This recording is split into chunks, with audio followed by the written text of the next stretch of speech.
because they're always so much better than me. It's actually, first off, I'm honored to be here. This is one of my, I always have to kind of remember who the audience is, because some of you have been here year after year and you've heard me say the same things. I've been doing this for 18 years, something like that now. But I'll say it again because it's true, that probably my two favorite days of the year, well, three, kind of my birthday, which I always bring up as well, now that I think of it, this graduation and the graduation of the ultrasound program as well, because I'm the medical director for that as well, because this is an extraordinary time. You guys have done an extraordinary job, and it's just, I'm always thrilled to be here and to take part in this, because we're talking about a life-changing opportunity here. I mean, that you guys have, the skills that you have, but there's some kind of universal truths that come up year after year. Probably the one that I wasn't going to mention, but it's always true. Say two things, or three things, and you're guaranteed to get a laugh. Barium, BE, colon. Okay, BE is barium in case you're wondering. So it's, for some reason, there's lots and lots of procedures that we do in radiology that are somewhat invasive and semi-disgusting, but BE is always right up there, so it's always good for a laugh, and I'm just kicking myself that I didn't work it into the speech, but I guess I did. The other thing is that I'm always amazed, and I say this before I see some of you out there, I thought you were already architects at Stanford. Seriously, you guys are, I can't see you in the lights right now, but I mean, you know who you are. I'm walking in thinking, what are you doing? Oh, you must be here to congratulate someone. Didn't realize you were a student because you're that good. You guys you take terrific care, and you just step right in with the text that we already have working there. It's an amazing job that you've done. And the thing that's amazing is that it's a recurring theme. I mean, year after year, I walk up here and go. Perhaps it shows that since I'm very old, that I forget that I'm introduced to you as a student, but you quickly dispel any of that notion. And so I'm always amazed, by that.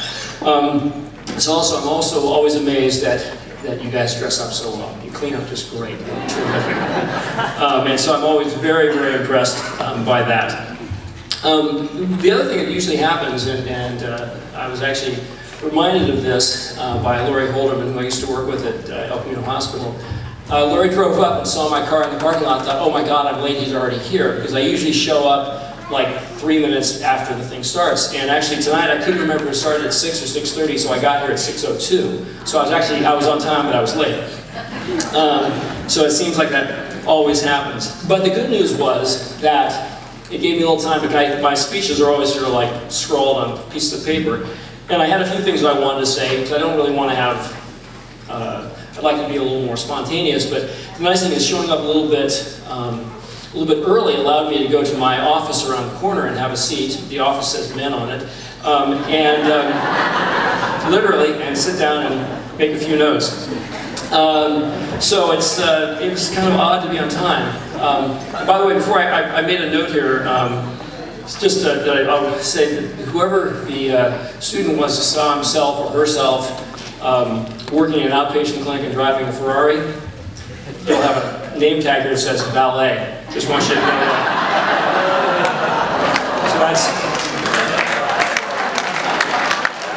So which is a wonderful profession. I think it's quite important. We have, in fact, at our imaging center in Palo Alto, which is on Sherman Avenue, right by the Olive Garden, I'm going to say, come for the pasta, stay for the scan, that our valet is a very important person, because he's the first face that people see when they come in.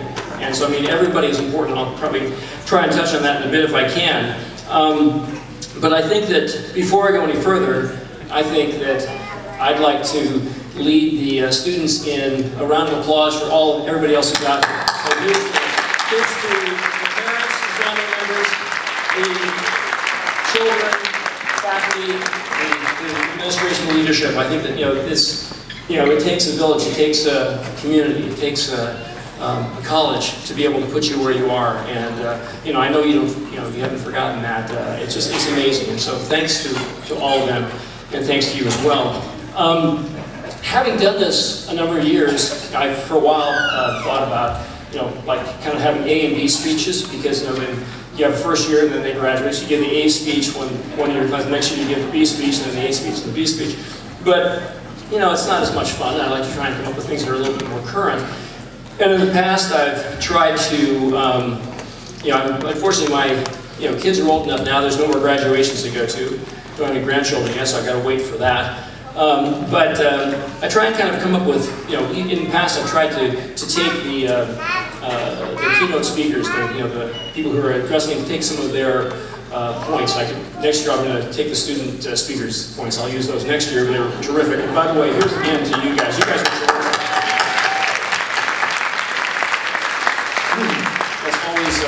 It's always the worst thing to have to follow you guys, but I have 3 events that kind of happened in the last few days that kind of, one was a bit personal, not too personal, there'll be no photographs involved, but tell you just sort of things that happened, and one of them is that I was in Chicago on Monday, flew in Sunday, came back Monday because I was asked to be a member of the RSNA, which is the Radiological Society of North America, biggest radiology organization in the world.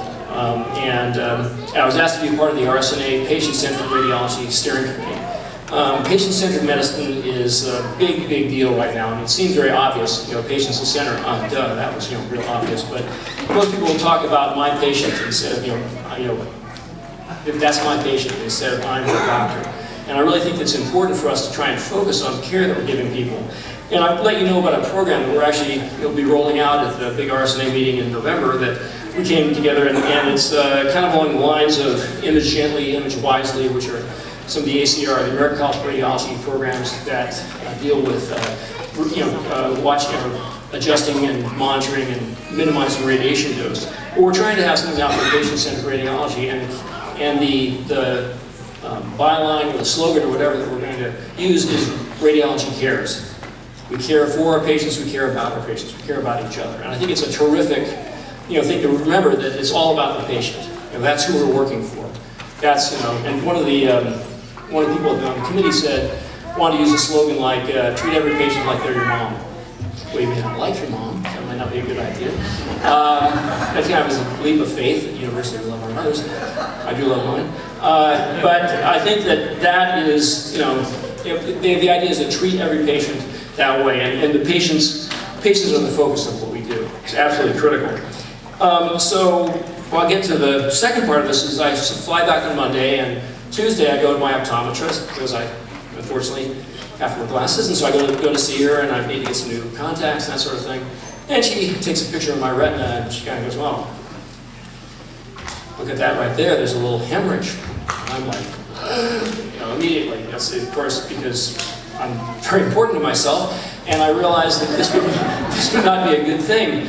And in fact, I sent a message to one of my ophthalmology friends, and I said, could you help me get this kind of squared away? I'd like to kind of, I'm immediately thinking about, okay, this is it, I'm done. And I've got, white coat hypertension, which means that when the doctor walks in the room, your blood pressure shoots up, and so thinking, oh my God, so I stopped drinking coffee the last 2 days, I'm on the exercise bike this morning, okay, it's good, in one day you're going to make every difference.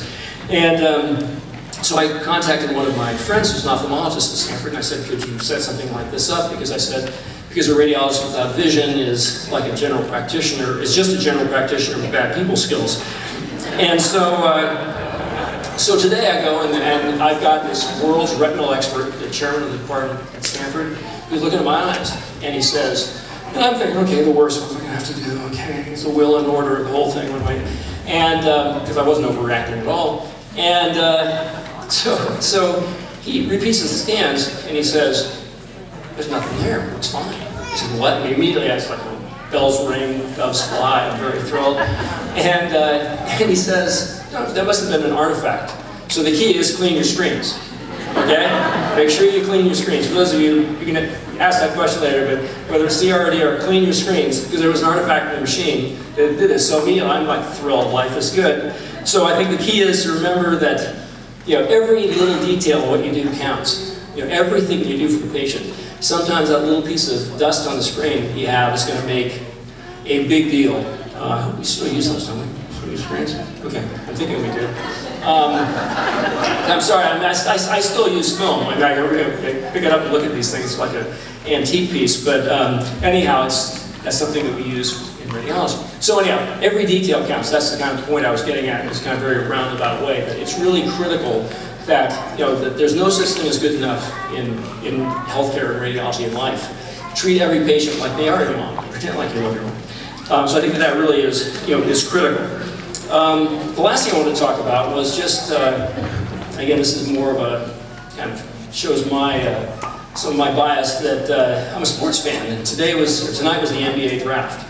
Okay, and they're talking about the first-round picks and all that, and the Warriors took Harrison Barnes, a sweet shooting small forward from North Carolina, the 7th pick. Not great defense, but a good wingspan. And so I was thinking about that. I was watching that just before I came up here, and I was thinking that they're talking about first-round picks, the people who are going to be in the league for 10 years and all that, who you build a franchise around. Each of you is a first-round pick. Each one of you. I mean, this has been commented on before, but the fact that you're a Foothill College CRT program graduate, it's not so much you can write your ticket, because none of us can anymore. I mean, healthcare is a tough field. But there's always room at the top. The cream will rise. And you guys are all first-round picks, and I'm just proud to be associated with you. So, in conclusion of this rambling, discursive attempt to be profound, I really want to extend my thanks to, and again, it shows the regard in which you held. And we've got big hitters here from the college, and they're all admitted. And these are the people that write the checks and make the decisions. And I mean, I'm really honored that you're all here. I think this is fantastic. So the administration of Foothill to be able to put up such a, to provide the framework, the opportunity, the wherewithal for the student, plus your faculty, just amazing, absolutely amazing. Your clinical instructors, terrific, and each other, and your family members, all that. But I have to say, just in conclusion, that it is an honor to work with you. It will be an honor to work with you, and I want to welcome you as colleagues to the greatest profession in medicine. So thank you very much.